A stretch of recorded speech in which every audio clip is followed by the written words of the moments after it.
नमस्कार, NB news world में आप सभी का स्वागत है। मैं हूं धनेश्वरी देवांगन। अब खबरें विस्तार से। दिल्ली सचिवालय में मंगलवार सुबह सीबीआई ने छापा मारा। इस पर मुख्यमंत्री अरविंद केजरीवाल ने ट्वीट कर दावा किया, छापा मेरे दफ्तर पर पड़ा है। पीएम नरेंद्र मोदी कायराना हरकत पर उतर आए हैं। दिल्ली सचिवालय पर सीबीआई ने छापेमारी की। जांच एजेंसी का कहना है कि छापेमारी दिल्ली के प्रधान सचिव राजेंद्र कुमार को लेकर की गई है। मुख्यमंत्री का दफ्तर सील नहीं किया गया है। जांच एजेंसी ने राजेंद्र कुमार के घर पर भी छापेमारी की। उसने सचिवालय में राजेंद्र कुमार के दफ्तर से कागजात भी जब्त किए हैं।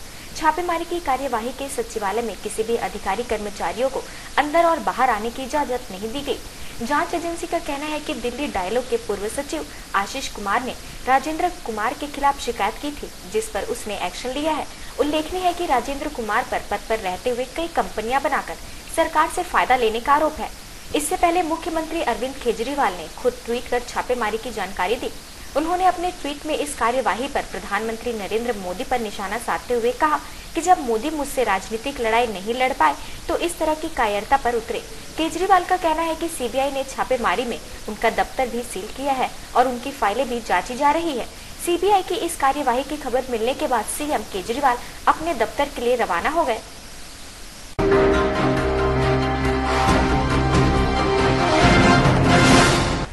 बिहार और झारखंड के कई जिले में मंगलवार की सुबह भूकंप के झटके महसूस किए गए। डर से लोग सड़कों पर निकल आए। भूकंप करीब 8:05 पर आया। मंगलवार सुबह 8:05 पर बिहार और झारखंड में भूकंप के हल्के झटके महसूस किए गए। इसका केंद्र झारखंड का देवघर था। भूकंप की तीव्रता रिएक्टर स्केल पर 4.2 बताई गई है। झारखंड में धनबाद, दुमका, देवघर, बोकारो, गिरिडीह, जामताड़ा और रांची समेत लगभग सभी जिलों में 8 से 10 सेकंड तक भूकंप के झटके महसूस किए गए। फिलहाल जान माल की क्षति की कोई सूचना नहीं है। भूकंप के बाद लोग अपने घरों से बाहर निकल आए। जानकारी के अनुसार भूकंप के झटके बिहार में भी कुछ हिस्सों में महसूस किए गए, जिसमें जमुई, बांका और भागलपुर भी मुख्य रूप से शामिल है। बताया जा रहा है कि भूकंप के इस झटके से कई लोगों के घरों की दीवार पर दरारें आ गई हैं। इसके बाद लोग अपने घरों से बाहर की ओर भागे।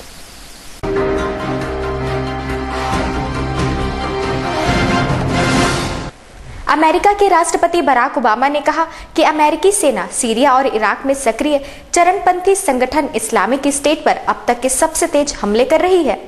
अमेरिका के राष्ट्रपति बराक ओबामा ने आतंकवाद को जड़ से उखाड़ने की चेतावनी देते हुए गठबंधन सेनाओं से आतंकवादी संगठन इस्लामिक स्टेट के खिलाफ अपने अभियान में और तेजी लाने का आह्वान किया है। पेंटागन में कल नेशनल सिक्योरिटी के उच्च अधिकारियों के साथ बैठक के बाद ओबामा ने चेतावनी भरे लफ्जे में कहा, आईएस अब अपना प्रोपोगंडा फैला नहीं सकता।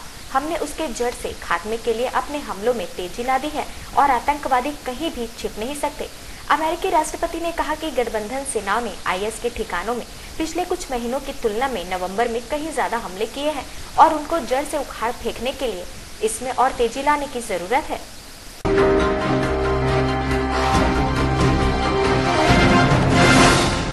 ऑस्ट्रेलिया में एक बार फिर भारतीयों पर नस्ली अटैक हुआ है। इस बार यह कार्टून के जरिए किया गया।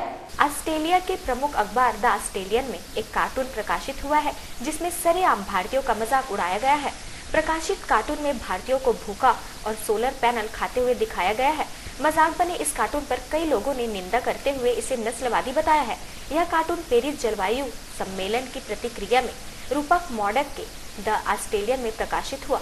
कार्टून से यह जाहिर होता है कि एक दुर्लभ भारतीय परिवार सोलर पैनल तोड़ रहा है और एक व्यक्ति इसे आम की चटनी के साथ खाने की कोशिश कर रहा है।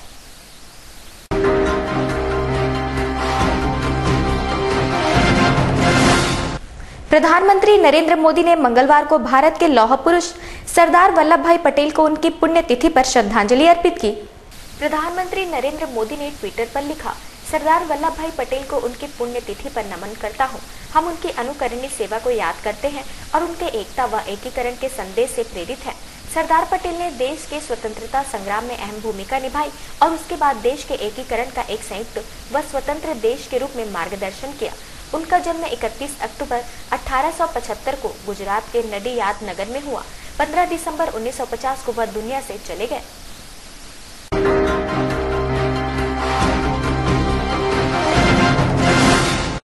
उत्तरी अर्जेंटीना में एक बस के पुल में गिर जाने से 43 पुलिस अधिकारियों की मौत हो गई। अर्जेंटीना में सोमवार को पुलिस कर्मियों की एक बस एक पुल के ऊपर से सूखी नदी ताल में जा गिरी, जिसमें उसमें सवार 43 पुलिस कर्मियों की मौत हो गई। बस अर्जेंटीना के सैन्य पुलिस बल की थी, जो सैंटियागो डेल एस्टेरो नगर और सान डाल्वाडोस डे जुरू के बीच सफर कर रही थी। साल्टा प्रांत की आपातकालीन प्रतिक्रिया टीमों की शुरुआती रिपोर्ट के अनुसार बस में 51 लोग सवार थे और उनमें से 8 लोग अस्पताल में भर्ती है। रोसाडियो डे ला फ्रंटा के मेयर गुस्तावा सोलिंस ने संवाददाताओं को बताया कि जहां हादसा हुआ वहां सड़क बहुत खस्ता हाल है। मेयर के हवाले से कहा गया, सड़क बुरी तरह क्षतिग्रस्त है। हमारा प्रयास रहता है कि हम रात में इस इलाके से यात्रा न करें।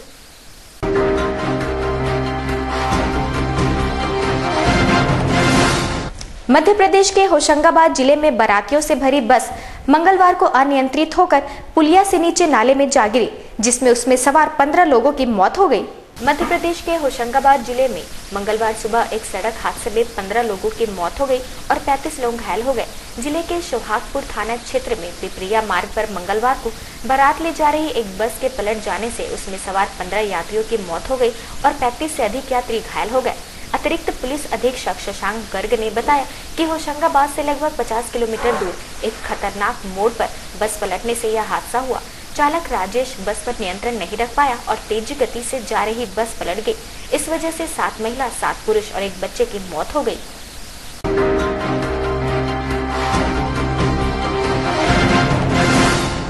शाहरुख खान अपनी अपकमिंग फिल्म दिलवाले की प्रमोशन में कोई कमी नहीं छोड़ना चाहते हैं, इसलिए वो भारत ही नहीं पाकिस्तान के टीवी शोज में भी दिलवाले की प्रमोशन कर रहे हैं। हिंदी फिल्मों के लिए पाकिस्तान के एक महत्वपूर्ण बाजार के तौर पर उभरने के साथ शाहरुख खान और काजोल अपनी फिल्म दिलवाले के प्रमोशन के लिए 2 लोकप्रिय टेलीविजन कार्यक्रमों में नजर आने वाले हैं। रोहित शेट्टी के निर्देशन में बनी इस फिल्म में शाहरुख और काजोल के अलावा वरुण धवन एवं कृति सैनन अहम किरदारों में होंगे। उन्होंने इन दोनों कार्यक्रमों की प्रस्तुताताओं शाइस्ता लोधी और सनम जंग के साथ दुबई में शो रिकॉर्ड किए। ये दोनों शो सुबह प्रसारित होते हैं। हम टीवी के एक अधिकारी ने कहा, शाहरुख खान और काजोल सरहद के दोनों ओर मशहूर है तथा पाकिस्तान में भी उनके बहुत चाहने वाले हैं। यह चैनल जागो पाकिस्तान जागो और सितारों की सुबह नाम से 2 लोकप्रिय कार्यक्रमों को प्रसारित करता है। शाहरुख और काजोल वाले शो 17 दिसंबर को प्रसारित किए जाएंगे।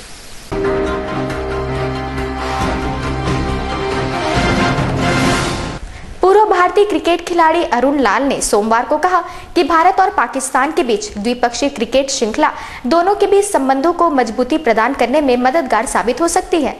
पूर्व भारतीय क्रिकेट खिलाड़ी अरुण लाल ने कहा कि खेल संबंधों के बीच राजनीति नहीं आनी चाहिए। मैं किसी भी देश के साथ द्विपक्षीय सीरीज का स्वागत करता हूं। उन्होंने कहा, मैं एक खेल प्रेमी हूं और मैं पाकिस्तान के साथ क्रिकेट सीरीज देखना पसंद करूंगा।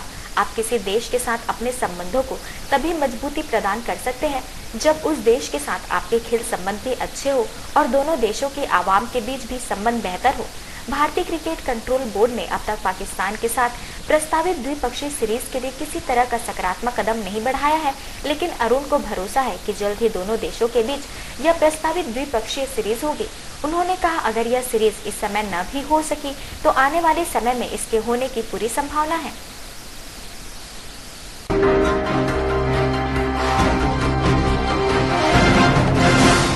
ताज़ा तरीन खबरों के लिए बने रहिए हमारे साथ एनबी न्यूज वर्ल्ड में।